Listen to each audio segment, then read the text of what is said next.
Hey, what's up, people? Piz out here, and today I want to talk to you guys about the newest Quentin Tarantino film, The Hateful Eight. And I'm going to try and keep this review as spoiler-free as possible, despite the facts that the movie's been out for a little while now. The script for the film leaked online a long time ago. I don't know if you guys remember, but the script leaked, and Quentin Tarantino at one point said, well, I'm just not going to do this movie now because the script leaked, and it's just not going to happen. And more recently, the film itself has leaked online thanks to a stray screener copy of the film that found its way into the hands of a pirate. And so, yes, still going to try and keep this review as spoiler-free as possible. The plot of the film is a group of 8 people are trapped inside this haberdashery in the midst of an awful blizzard, and one of them is not quite what they seem. Now, if that plot sounds a little familiar to you, if it sounds a little bit like John Carpenter's The Thing, it should. Of the 2 films that Quentin Tarantino said most influenced him to make The Hateful Eight, one was, of course, John Carpenter's The Thing. He even went so far as to use some unused parts of Ennio Morricone's score from The Thing in The Hateful Eight. The other film that Tarantino said influenced him to make The Hateful Eight was Reservoir Dogs. And I laughed a little bit when I read that because Quentin Tarantino is influenced by Quentin Tarantino. And this is very much, very, very much a Quentin Tarantino film. And what I mean by that is all the accoutrements of a Quentin Tarantino film are on full display here. And right off the top, you have got great characters, great dialogue. Characters that just jump off the screen at you, literally.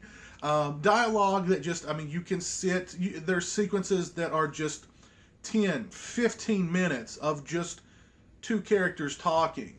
And yet, it's not boring. You're riveted to the screen. You know, what they're saying is really, really interesting. You've got those 2, you get that with just about every Quentin Tarantino film. With every Quentin Tarantino film, let's just say. Great characters in this movie. Phenomenal characters in this movie. And the acting is, from top to bottom, amazing. The cast in this movie, top notch. You've got Kurt Russell. You've got Samuel L. Jackson, this is one of Samuel L. Jackson's best performances. One of the best. You've got a great performance from Walton Goggins. I was really, really impressed with his performance. I think his performance was probably my favorite in the film. Jennifer Jason Leigh, she's been nominated for an Oscar, and very deservingly so. Phenomenal performance from her. Tim Roth is in the movie. Bruce Dern is in the movie. Michael Madsen is in the movie. Great cast from top to bottom. Phenomenal cast. Phenomenal characters. Phenomenal dialogue. As I said, Ennio Morricone has done the score for this film. Some of the score, maybe all the score, I'm not sure, is actually unused music from John Carpenter's The Thing. So you've got a phenomenal score, which has also been nominated for an Oscar.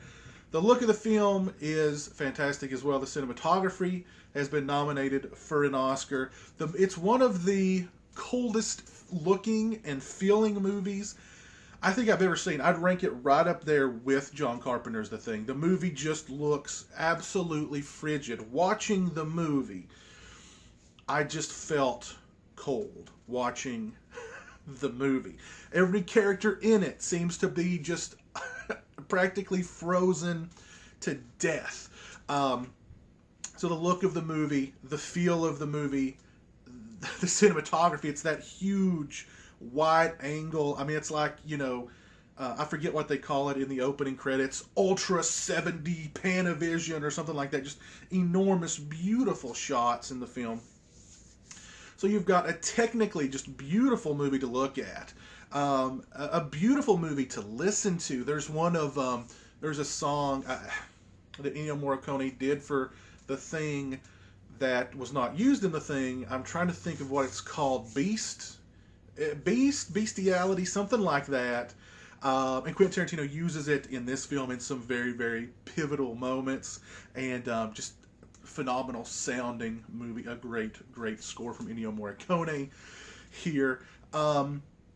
It's definitely also kind of got that vibe. You know, Tarantino loves vintage, 70s type films, 60s type films. It's got that Peckinpah, Sergio Leone kind of film to it. The ending I thought was very, very Peckinpah. I loved the ending of the movie. I felt like, it was very, gritty and Peckinpah-ish, but with that Tarantino kind of slant to make it a little comedic as well.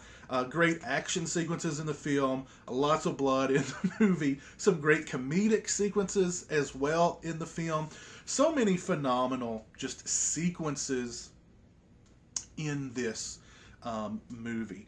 I liked the fact that, much like John Carpenter's The Thing, you have all these people in this confined space. Nobody trusts anybody else. Everybody is suspicious. And I really liked that tension. I really liked that suspense, that paranoia.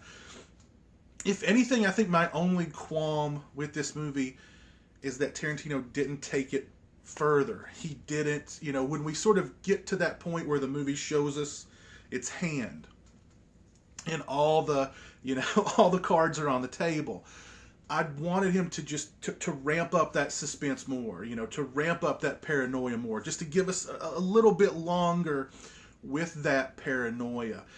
It just seemed like they were really, just really starting to turn the screws as to, who's who and what's your motivation and, et cetera, et cetera.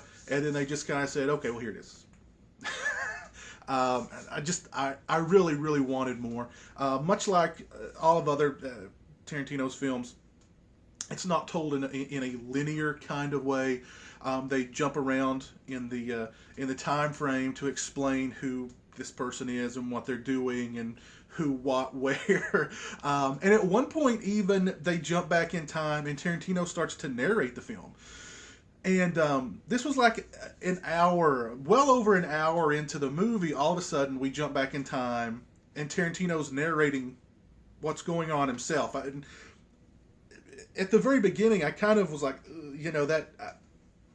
it kind of took me out of the movie a little bit, but I understand why that was sort of necessary. But I've always heard that narration in a movie is sloppy writing.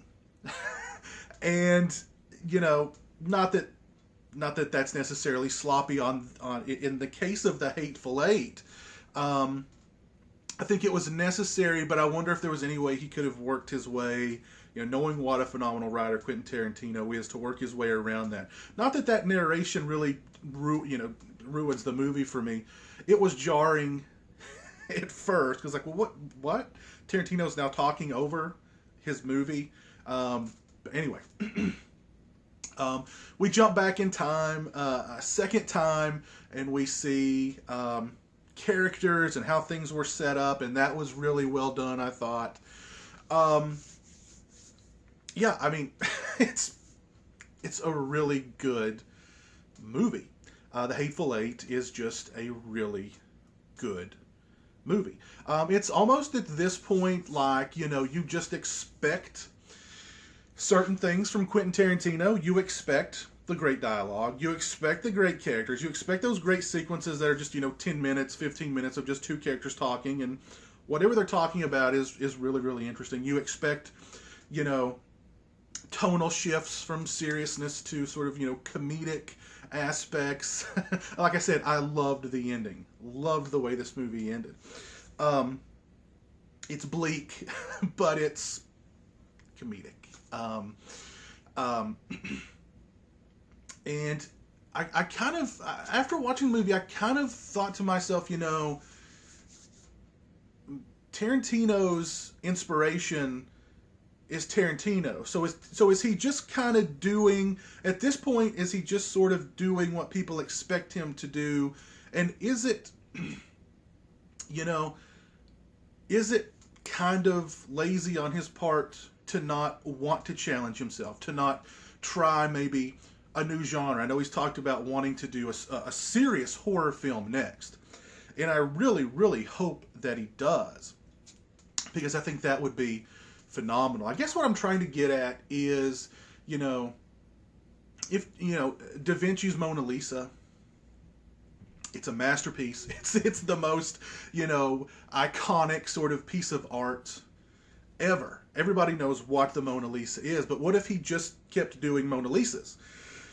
They're beautiful, iconic paintings, but they're all pretty. It's the Mona Lisa, and then there's another Mona Lisa, and then there's another Mona Lisa. That's kind of the way I feel with Tarantino. I really want him to challenge himself and challenge the audience with the next movie, to give us a curveball, tackle horror, tackle a very serious horror film, bring some of those elements that we know and love from Quentin Tarantino, but also challenge yourself and mix it up. Maybe bring something, I don't know, new or different to the table. This is Quentin Tarantino's 8th film, and I can't say he's really done a bad movie. I mean, the whatever it was, Death Proof, is part of the Grindhouse movies. I almost don't even really count that. I mean, that would hands down be the worst movie that he's done. But I mean, aside from that, I mean, those 8 movies, from Pulp Fiction right up to Hateful Eight, I mean, you're talking about 8 great films. And then, you can